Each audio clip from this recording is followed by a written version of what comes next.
नमस्कार. मी Sujata, social worker Sujata. रडायचं नसते, लढायचं असते.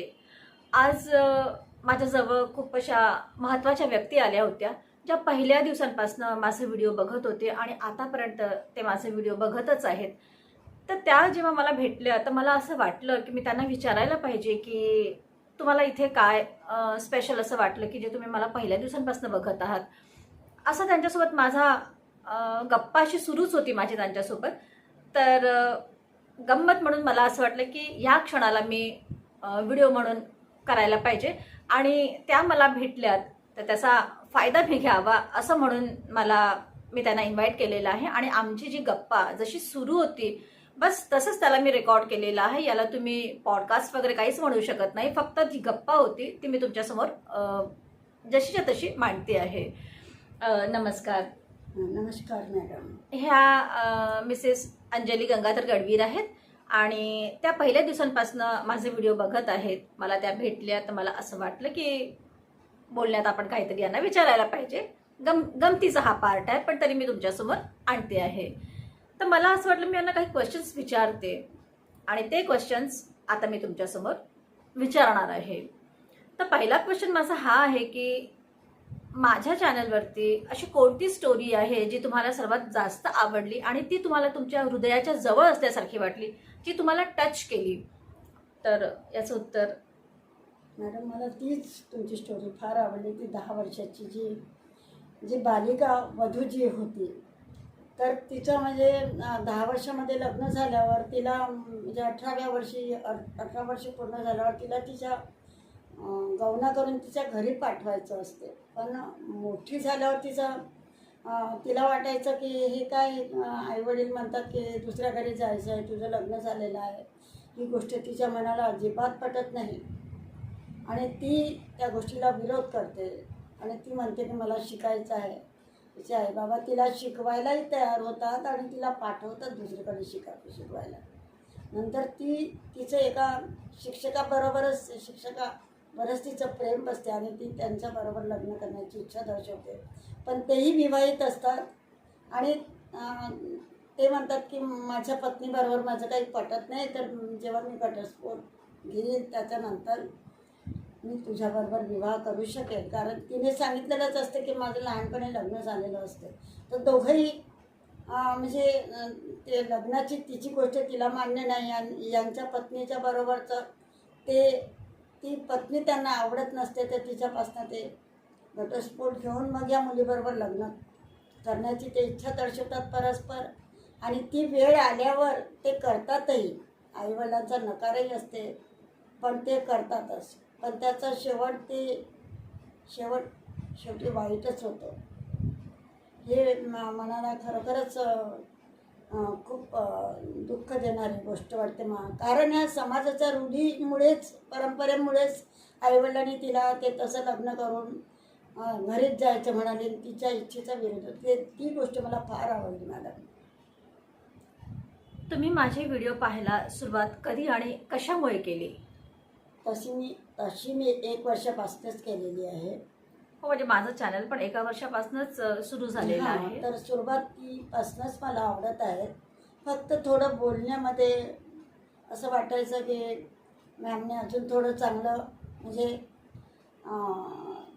घडघडीत चांगलं बोलायला पाहिजे. अगदी मला थोडं त्या बोलण्यामधून थोडी कमतरता वाटायची की अजून चांगलं जसं नाही, म्हणजे माझं क्वेश्चन हा होता की तुम्ही माझे व्हिडिओ पाहायला कधीपासून सुरुवात केली आणि कशामुळे? म्हणजे माझे व्हिडिओ तुम्हाला कुठे मिळाले की तुम्ही ते बघायला सुरुवात केलं?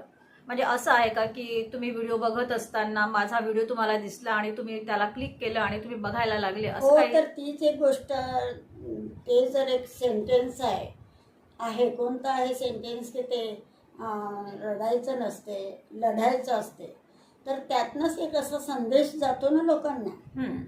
बरोबर. की तो संदेश हा की समाजाने किती आपल्याला म्हणजे किती आपल्यावर त्या रूढी परंपरा लादल्या पण आपण तिकडे लक्ष न देता आपल्या बुद्धीचा वापर करून आपण कोणतंही संकट आलं, आपल्यावर कोणीही त्रास दिला, तर आपण आपलं त्यांना न भीता काय कोणी म्हणेल याच्याकडे न पाहता आपण लढायचं, रडत बसायचं नसायचं नाही. हे तुमच्या त्या एका म्हणजे वाक्यावरून कुणालाही म्हणजे की हा व्हिडिओ पाहायला पाहिजे असं वाटते. मी पण त्यातूनच प्रेरित होऊन तुमचा हा व्हिडिओ पाहते आता नेहमी. पण ही गोष्ट जी मी सांगत आहे ती मला खूप आवडली, माझ्या मनाला खूप लागली आहे. म्हणजे ते जे माझं सेंटेन्स आहे, रडायचं नसते लढायचं असते, तर हे सेंटेन्स बऱ्याच स्त्रियांनी मला कमेंट्स केलेलं आहे किंवा माझ्या डान्स क्लासमध्ये मी जेव्हा जिथे जाते तर तिथे त्या मुलीसुद्धा असंच म्हणतात की मॅम हे जे सेंटेन्स आहे ते खरोखरच जेव्हा आम्हाला लो फील होते आणि जेव्हा आम्ही हे सेंटेन्स ऐकतो तर ह्याच्यातून खरंच असं वाटते आम्हाला की आम्ही काहीतरी करायला पाहिजे. आमच्या नशिबी कितीही रडणं असलं तरी त्यातून मार्ग काढण्यासाठी आम्हालाच प्रयत्न करावं लागेल. आणि म्हणून ते म्हणतात की रडायचं नसते लढायचं असते. तर हे असे एक दोन तर माझ्या क्लासमध्येच मला म्हटलेलं आहे. खरोखरच हे म्हणजे खूप असं प्रेरणा देणारं शब्द आहे, वाक्य आहे असं म्हणायला हरकत नाही. माझा तिसरा प्रश्न आहे तुमच्यासाठी की माझ्या स्टोरी टेलिंगमध्ये तुम्हाला काय खास वाटते? कारण स्टोरी टेलिंग तर सगळेच करतात. खूप असे चॅनल्स आहेत की जे क्राईम स्टोरी सांगतात आणि त्याच्यामध्ये इतकं क्राईम आणि इतकं घाणेरडपणा असतो. तर मला असं वाटलं की जरी ही क्राईम स्टोरी असते तरी याच्यामध्ये नीट अँड क्लीन असायला पाहिजे. म्हणून मी हे चॅनल सुरू केलेलं आहे. तर तुम्हाला या माझ्या स्टोरीमध्ये काय असं खास वाटते ते तुम्ही सांगा मला. स्टोरी तर तुम्ही सांगताच, अपराधी स्टोरी सांगता आणि आम्ही इतरही स्टोऱ्या बघितल्या, ऐकल्या, तर खरोखरच तिथे काही इतकं अश्लीलपणा बोलण्यातनं जाणवते तसं तुमच्या बोलण्यातनं वाटत नाही. चांगलं म्हणजे सांगता तुम्ही. आणि म्हणजे असं खूप असं विभत्स काही कोणतं दृश्य राहिलं तरी खूप चांगल्याने तिथे दुसऱ्यांना म्हणजे असं खूप भयावह वाटलं पाहिजे अशा प्रकारे नाही सांगत तुम्ही. हा म्हणजे माझा दृष्टिकोन हाच तो असतो आहे की म्हणजे ती स्टोरी सरळ आणि चांगलं सुलभतेनं सांगावं हाच. हा म्हणजे ती त्याच्यामध्ये जी अश्लीलता आहे ती मला तशी स्प्रेड करायची नसते. मला असं वाटते की लहानात मुलगा जरी त्याने जरी पाहिलं असेल त्याने हे बघून त्याला असं तिथून असं वाईट असं काही कळायला नको आणि जी काही स्टोरी आहे सरळ सरळ जशी आहे तशीच कळायला पाहिजे. म्हणून हा माझा उद्देश असतो की छोट्या मुलांनी पण बघितलं आणि मोठ्या वयस्क लोकांनी पण बघितलं तरी जो भाषेचा वापर आहे तो नीट अँड क्लीन असावा. हा माझा प्रयत्न असतो की स्टोरी सारखीच वाटायला पाहिजे पण मला जे सांगायचं आहे ते पुढच्या लोकांपर्यंत पोहोचायला पाहिजे. आता मला तुम्ही चौथा प्रश्न सांगा माझा की तुमच्या लाईफमध्ये अशी कुठली घटना आहे जी तुम्हाला असं वाटते की ही तर माझ्या स्टोरीसोबत मॅच करणारी आहे किंवा हे माझ्यासोबत की आजूबाजूला कुठेतरी घडलेलं आहे. अशी कुठली स्टोरी आहे जी तुमच्यासोबत मॅच झाली असं तुम्हाला वाटते? आपल्याबरोबरच असं झालं होतं. कारण असे क्रूर पती असतात कधी कधी की ते त्या आपल्या पत्नीवर अत्याचार करतात की तिने इथून आपल्यापासून दूर जावं, पण ती दूर जाणं नाही. म्हणजे त्या स्त्रीला आपल्या पतीच्याच जवळ राहायचं असते, पण तो इतका अत्याचार करतो की शेवटी तिला म्हणजे आपली आत्महत्या करावं वाटते आणि ती तो प्रयत्नही करते आपल्या गळफास घालून म्हणजे मरण्याचा प्रयत्न करते. तर छोटीशी 5 वर्षाची मुलगी येऊन आपल्या आईचे पाय धरून अशी ठेवते की आई तू असं करू नको म्हणून. ही मी तर वाचले म्हणा, वाचवून दिलं आहे भगवंताने मला, पण ही स्टोरी मी अशीच बाजूला घडलेली बघितलं तर त्या स्त्रीवरून मला असं वाटतं की हे माझ्याही बरोबर असं घडलं. अच्छा म्हणजे तुम्ही असा प्रयत्न कधी केला का सुसाईड करण्याचा? नाही, तर हा असं म्हणजे ते जी स्टोरी तुम्ही दिला त्या स्टोरीवरूनच मला असं वाटलं की आमच्या जीवनामध्ये पण अशी स्टोरी घडलेली आहे. अरे बापरे. पण चांगलं नशीब होतं की तुमची ती 5 वर्षाची मुलगी तुमच्या जवळ आली आणि तुमचं आयुष्य वाचलं. म्हणजे ही तर प्रेरणादायक अशी गोष्ट होऊ शकते. तुम्ही मला ही जर गोष्ट पूर्ण सांगितली तर कदाचित मी याच्यावरती एखादा व्हिडिओ करील. आता आपण हे टॉपिक नंतर कधीतरी बोलू या विषयावरती. आता मी नवीन क्वेश्चन परत विचारते आहे तुम्हाला की माझ्या चॅनलमध्ये अजून काय इम्प्रूव्हमेंट करायला हवं असं तुम्हाला वाटते.